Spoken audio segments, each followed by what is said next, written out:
आदर, अभिनंदन, आभार, नमस्कार, आदाब, सत श्री अकाल, hello and very good morning to all the ladies and gentleman. I am Deepak Dhara, your English trainer, and I am back with a new lesson. और जो हमने पोम की थी माय मदर एट 66, उसकी हमने लाइन बाय लाइन समरी और एक एक लाइन से समझ के हमने स्टैंजास, उसके क्वेश्चन आंसर सभी चीज़ें हमने की थी। और आज हम करने जा रहे हैं उसके question answers, questions from text book. Okay, so first question we have is what is the kind of pain, यानी किस प्रकार का वो पेन, वो दर्द था। एंड एक का मतलब भी दर्द ही होता है, पेन, दर्द, ठीक है। वो किस प्रकार का दुख, गम या दर्द था दैट द पोएट फील्स, जो कि पोएट ने क्या किया था, महसूस किया था। तो अगर आपने अच्छे से वीडियोस देखी होंगी तो डेफिनेटली आप आराम से सारे आंसर्स आप दे पाओगे। और जो बच्चे नए हैं वो हमारे चैनल को आगे बढ़ने से पहले सब्सक्राइब जरूर कर लें और वीडियो को लाइक करें, शेयर करें अपने दोस्तों के बीच, ताकि वो भी इन वीडियो से अपने एग्जाम्स की प्रिपरेशन कर सकें और फ़ायदा उठा सकें। सो और एक चीज़ और मैं बताना चाहूँगा कि जो बच्चे वीडियोस कोई भी रैंडमली आपको वीडियो मिल रही है, अगर वो पूरी प्रिपरेशन करना चाहते हैं तो हमारी जो प्लेलिस्ट हैं उनमें से जाकर तैयारी कीजिएगा। आपको अलग से इनकी प्लेलिस्ट होगी, प्लेलिस्ट में सारे लेसन, सारे सीक्वेंस में आपको मिल जाएंगे, ठीक है।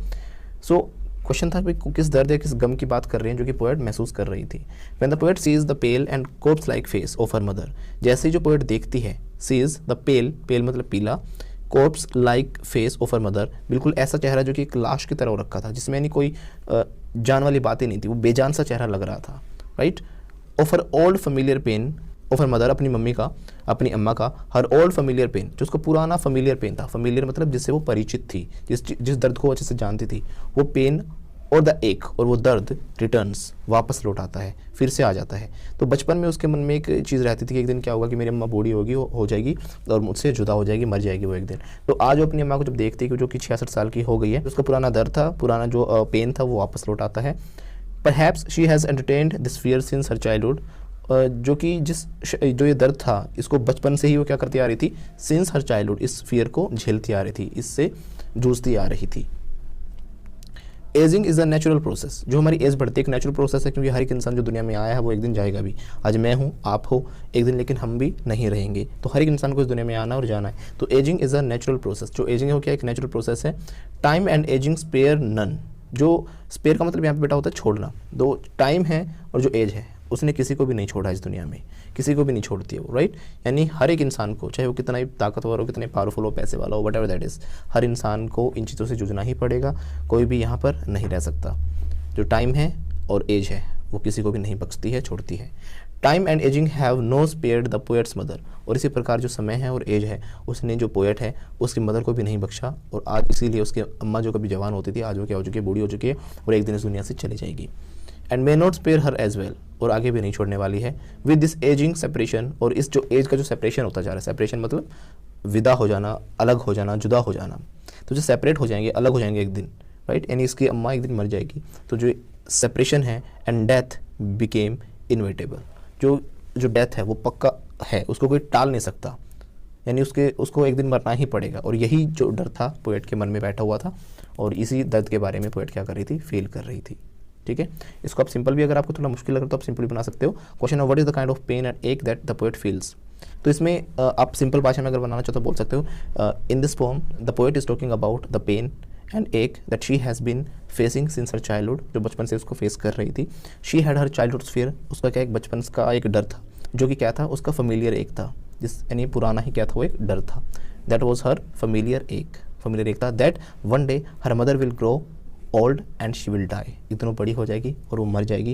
And in the same way now when she was looking at her mother, जो अपनी मम्मी को देख रही थी, शी सो कि वो कितने साल की हो गई है, 66 साल की हो गई। That she is now 66 year old, अब वो क्या हो चुकी है, 66 साल की हो चुकी है। And soon she is going to die, और जल्द ही वो मरने वाली है। And that was the pain and ache that she was feeling, जिसको महसूस कर रही थी, या फिर that was the pain and ache that she feels. See the next question, why are the young trees described as sprinting, जो young trees हैं, जो जवान पेड़ हैं, वो स्प्रिंटिंग क्यों करते बताए गए हैं, उनको स्प्रिंटिंग कहकर क्यों दर्शाया गया है। आंसर है the poet is driving to Cochin airport, जो पोएट है वो ड्राइव कर रही है, कहाँ से, कोचीन एयरपोर्ट से ड्राइव कर रही है। व्हेन शी लुक्स आउटसाइड, जब बाहर की तरफ देखती है तो बाहर से क्या दिखाई देता है, the young trees seem to be walking past them, और ऐसा लग रहा है कि जो यंग ट्रीज है वो क्या कर रहे हैं, पीछे की तरफ जा रहे हैं, पीछे की तरफ चल रहे हैं। Whenever you sit in the car, जब कार में बैठते हो, you might have seen the things that those are outside, so they look like that they are going back side, ऐसा लगता है कि पीछे की तरफ जा रही हैं। So the car is moving actually, but what looks like that the things and the trees and other what ever the object is outside that is going back side, तो ऐसा लगता है। तो इन द सेम वे ये कहना चाह रहे हैं कि ऐसा लग रहा था कि पेड़ पीछे की तरफ दौड़ रहे थे। With the speed of the car they seem to be running fast और स्प्रिंटिंग। तो जो कार की स्पीड है उसकी वजह से वो कैसे लग रहे हैं कि वो स्प्रिंट कर रहे हैं, फास्ट जा रहे हैं, पीछे की तरफ जा रहे हैं। The poet presents a contrast her dosing old mother and the sprinting young trees. तो यहाँ पे एक दो चीज़ों का कंपैरिजन करके दिखा रही है poet. She want to show that her mother is very old, she has no activity, she is not moving so much, she is very listless, बेजान सी है बिल्कुल, ठीक है। And her face is very pale, she is not energetic, वो बिल्कुल energetic नहीं है। लेकिन यहाँ पे जो दूसरी तरफ जो पेड़ हैं वो नए नए पेड़ फूल रहे हैं, इस दुनिया में आ रहे हैं, तो जीवन की शुरुआत को दिखा रहे हैं। And they are very active, very powerful, बहुत स्पीड में जा रहे हैं, पीछे की तरफ जा रहे हैं। तो यहाँ पे कहने कि उसने लाइफ से कंपैरिजन किया है किस चीज़ का, ट्रीज़ का और स्प्रिंट करने का, ठीक है, कि किस प्रकार जो पेड़ है वो भी हमारी दुनिया में आ रहे हैं और पीछे की तरफ जाते जा रहे हैं। ऐसे ही हर एक इंसान इस दुनिया में आएगा और एक दिन क्या चला जाएगा, इस दुनिया से पीछे चला जाएगा। So this thing she wants to show. So the next question we have, Why has the poet brought in the image of the married children spilling out of their homes? तो यहाँ पे जो पोएट है वो क्यों जो एक image लेके आती है, बताती है उनके बारे में, मैरिड चिल्ड्रन, जो प्यारे बच्चे थे, खुश जो बच्चे थे, आनंद में जो बच्चे थे, spilling out of their homes, वो अपने घरों से क्या कर रहे थे, स्पिलिंग आउट, बाहर की तरफ आ रहे थे, ठीक है। तो यहाँ पे बच्चों को दिखाने का अर्थ ये था कि वो बच्चे वो थे जिनकी ज़िंदगी की शुरुआत हो रही थी, और एक तरफ इसकी अम्मा थी जो इस दुनिया से जा रही थी, राइट। तो किस प्रकार इंसान हंसते हुए खेलते हुए पूरी एनर्जी के साथ इस दुनिया में होता है और एक दिन इस दुनिया से चला जाता है। The poet has brought in the image of the married children spilling out of their homes, वो इस इमेज को लेके आती है जो कि बच्चे स्पिलिंग आउट अपने घरों से बाहर निकल रहे हैं। टू प्रेजेंट अ कॉन्ट्रास्ट, एक इस बात पर नज़र डालने के लिए, इस बात को प्रकाशित करने के लिए, the married children coming out of their homes in large numbers, जो बहुत सारे बच्चे मैरिड चिल्ड्रन हो क्या कर रहे हैं, बड़ी संख्या में अपने घरों से बाहर की तरफ आ रहे हैं। Present an image of happiness, जो कि किस चीज़ को दिखाते हैं, एक इमेज दिखाते हैं, खुशी की इमेज को दिखाते हैं, हैप्पीनेस की इमेज को दिखाते हैं। And spontaneous overflow of life, और ज़िंदगी के जो एक अवश्य भावी, जो स्वाभाविक प्रकार का जो ओवरफ्लो है लाइफ का, कि किस प्रकार बच्चे खुशी से, उम्मीद से, मौज मस्ती से इस दुनिया में आते हैं, खुशी मना रहे हैं, पूरे एनर्जी से भरे हुए हैं। तो वो इन चीज़ों को शो कर रहे हैं। तो लाइफ के दो पार्ट शो कर रहे हैं ये, क्या, बच्चों का आना, एक एनर्जी को, एक नए जीवन को, खुशियों को, उम्मीदों को, इन चीज़ों को शो कर रहा है। लेकिन एक तरफ जो इसकी जो अम्मा है वो क्या हो चुकी है, बूढ़ी हो चुकी है, वो मरने वाली है।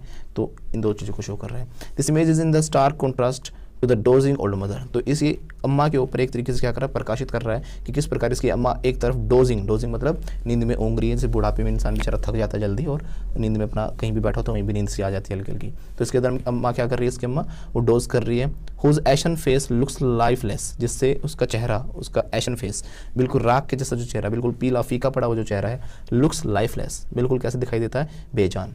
एक तरफ तो उसका चेहरा बेजान दिखाई दे रहा है, दूसरी तरफ बच्चों के चेहरे बिल्कुल कैसे हैं, खुशी से भरे हुए हैं। And pale like a corpse, और बिल्कुल उसका जो चेहरा है वो बिल्कुल पीला है। कैसा पीला लग रहा है, बिल्कुल एक लाश की तरह, कोर्प्स की तरह। कोर्प्स मतलब होता है लाश, एक लाश की तरह बिल्कुल पीला दिखाई दे रहा है। तो यहाँ पे दो चीज़ों का कंपैरिजन किया गया है, ठीक है। She is an image of ageing, वो एक इमेज है किस चीज़ की, एजिंग की, एज बढ़ती जा रही है। डिके, किसी चीज़ का नष्ट हो जाना, ख़त्म हो जाना। पैसिविटी, किसी चीज़ की पैसिविटी है जिसमें एक्टिवनेस ना हो, बिल्कुल शांत होती चली जाए। तो एक तरफ तो क्या होता जा रहा है, दुनिया से दूर हो जाना, पैसिव हो जाना, एज बढ़ते जाना, उस चीज़ को धीरे धीरे अंत हो जाना। The contrast of the two images enhance the poetic effect, और यहाँ पे जो एक कॉन्ट्रास्ट इसमें डाला गया है, कॉन्ट्रास्ट मतलब इस बात पे ध्यान दिया गया, फोकस किया गया, प्रकाशित किया है, अधिक रोशनी डालने की कोशिश की है पोएट ने। वो दो चीज़ों को दिखा रहा है, एक तरफ सो विनाश को शो कर रहा है, एक तरफ किसी को शो कर रहा है, इस दुनिया में कैसे कैसे हम सब आते हैं खुशी के साथ, उम्मीदों के साथ, एक दिन हम यहाँ से चले जाते हैं। The next question, why has the mother been compare to the late winter's moon, जो मदर है वो लेट विंटर शरदकालीन समय के चांद की तरह क्यों बताई गई है। The poet's mother is 66 years old, जो पोएट की जो मदर है वो कितने साल की हो चुकी है, 66 साल की हो चुकी है, यानी एक बूढ़ी औरत हो चुकी है। हर श्रंकन एशन फेस रिजेंबल्स अ कॉर्प्स, उसका जो श्रंकन, श्रिंक होता है बेटा सिकुड़ जाना, ठीक है ना, सिकड़ा हुआ, यहाँ पे थर्ड फॉर्म लगी हुई है। हर श्रंकन, जो उसका सिकड़ा हुआ चेहरा है, एशन फेस, बिल्कुल राख जैसा फीका चेहरा, रिजेंबल्स लगता है अ कॉर्प्स, कैसा दिखाई देता है, जैसे कि एक लाश होती है वैसा दिखाई देता है। She has lost her shine, उसने अपनी जो शाइन है, चमक है, वो खो दी है। स्ट्रेंथ ऑफ यूथ, जो जवानी की जो ताकत होती है, स्ट्रेंथ होती है, वो खो दी है। जैसे आप लोग अभी जवान हो, सभी जवान हैं, लेकिन एक दिन हम भी क्या हो जाएंगे, ऐसे ही हो जाएंगे जैसे कि मदर एट 66 में वो लेडी हो रखी है, ठीक है। तो इन द सेम वे वो उसकी जो चमक है, उसकी शाइन है, उसका जो स्ट्रेंथ है यूथ का, वो सब कुछ क्या हो चुका है, फीका पड़ चुका है, वो दूर हो चुका है। सिमिलरली, और इसी प्रकार से द लेट विंटर्स मून, जो सर्दियों का जो मून होता है, चांद होता है, वो भी क्या हो जाता है, हमारा फीका हो जाता है। सिमिलरली, यानी इसी प्रकार से the late winter's moon looks hazy, hazy मतलब धुंधला दिखाई देता है। ऑब्सक्योर, जो कि साफ नहीं दिखता, चमक नहीं दिखती उसके अंदर, बिल्कुल फीका फीका दिखाई देता है। इन द सेम वे इसकी दादी भी क्या हो चुकी थी, अब बूढ़ी हो चुकी थी, उसके अंदर भी कोई चमक नहीं बची थी। It too lacks shine and strength, इसके अंदर भी क्या होती है, कमी है, लैक मतलब होता है कमी, तो इसके अंदर भी इट ऑल्सो भी कह सकते हो, यहाँ पे टू भी कह सकते हो, इसका मतलब होता है भी, ठीक है ना। इट ऑल्सो लैक्स, इसके अंदर भी कमी है किस चीज़ की, शाइन की, चमक की, एंड स्ट्रेंथ की और ताकत की। In the same way her mother has also the lack of shine and strength, चमक और ताकत के अंदर भी कमी है। The comparison is quite natural and appropriate, और इसी प्रकार ये एक स्वाभाविक, बिल्कुल सही प्रकार से प्राकृतिक रूप से दिखाई देता है कि बिल्कुल सही कंपैरिजन किया गया है, अप्रोप्रिएट है, बिल्कुल सही है। The simile used here as apt as well as affective, यहाँ पे जो सिमिली हमारा जो अलंकार होता है, अलंकार आपको पता होंगे हमारे अलग अलग अलंकार होते हैं, मेटाफर्स होते हैं जिनको हम फिगर ऑफ स्पीच कहते हैं, ठीक है। तो यहाँ पे एक कंपैरिजन किया गया है किसके साथ, लेट विंटर मून के साथ, उसके जैसा बताया गया है, तो यहाँ पे सिमिली का यूज़ किया गया है, ठीक है। तो इसीलिए यहाँ पे लेट विंटर मून बताया गया है, क्या, उसके मदर का चेहरा। अगला क्वेश्चन भी काफ़ी इंपॉर्टेंट है, what do the parting words of the poet and her smile signify, जो उसकी मदर के जो पार्टिंग वर्ड्स हैं, यानी जुदा होते हुए जो शब्द उसने अपनी अम्मा से कहे थे पोएट के, वो शब्द और उसके स्माइल किस बात को सिग्निफाई कर रहे हैं, किस बात को दर्शा रहे थे। The poet's parting words of assurance and her smiles provide a stark contrast, एक अच्छी कॉन्ट्रास्ट डालता है, एक अच्छे तरह से इसको उभार के लाता, प्रकाशित करता है किस चीज़ को, टू ओल्ड फेमिलियर, एक पुराने दर्द को, और फियर, और उस डर को, ऑफ द चाइल्डहुड, जो कि बचपन का था। Her words and smiles are deliberate attempt to hide her real feelings, जो वो वर्ड्स, जो शब्द वो बोलती है, जो उसने कहा था, क्या कहा था, सी यू सून अम्मा। हर वर्ड्स एंड स्माइल, उसका जो स्माइल दिखा रही थी अपनी अम्मा को देखकर, आर डेलिब्रेट, जानबूझकर किया गया अटेम्प्ट था, अटेम्प्ट मतलब प्रयास था, डेलिब्रेट मतलब जानबूझकर, डेलिब्रेट अटेम्प्ट था, जानबूझकर किया गया प्रयास था, to hide her real feelings, यानी वो अपनी जो असली जो फीलिंग्स थी उसको हाइड करना चाहती थी। इट मीन्स यू कैन से she was smiling because she said to her mother see you soon amma, and she was smiling because she wanted to hide her pain, वो अपने दर्द को छिपाना चाहती थी, right, and she didn't want to tell her mother, or you can say that she didn't want to show her mother that what is going inside her, कि उसके अंदर क्या चल रहा है, that what kind of pain she had been facing, कि किस प्रकार के पेन को फेस कर रही है। वो उन सभी चीज़ों को हाइड करने के लिए वो क्या कहती है, see you soon amma, and she smiled, और उसने क्या किया, स्माइल की। The parting words see you soon amma, जो उसने जुदा होते वक्त कहा था, क्या कहा था, सी यू सून अम्मा, जल्दी मिलते हैं। Give a assurance to the old lady whose ashen face looks like a corpse, उस औरत को एक एश्योरेंस, सांत्वना देता है जिसका चेहरा बिल्कुल एक लाश की तरह हो चुका था। क्या एश्योरेंस देता है कि भाई हम मिलेंगे, बट इसके अंदर उसके मन में क्या था कि श्योर नहीं था ये कि उसकी अम्मा उससे मिलेगी या नहीं मिलेगी, या वो और लंबी जिएगी या फिर नहीं जिएगी। Similarly her continuous smiles are an attempt, एक प्रयास था टू ओवरकम मतलब काबू पाना, द एक and the fear inside her heart, जो उसके दिल में जो एक डर बना हुआ था, फियर बना हुआ था, एक दर्द बना हुआ था, उसको ओवरकम करने के लिए, उसके ऊपर काबू पाने के लिए वो क्या कह देती है, वो स्माइल करती है और सी यू सून अम्मा कहती है। It means she was smiling and she said that see you soon अम्मा because she wanted to hide her pain, she didn't want to tell her mother, और you can say that she didn't want to show her mother that what is going inside her and what kind of pain she has been facing, किस प्रकार का जो pen है वो face कर रही है। आप ये सारी बातें इसमें ऐड कर सकते हो, ठीक है।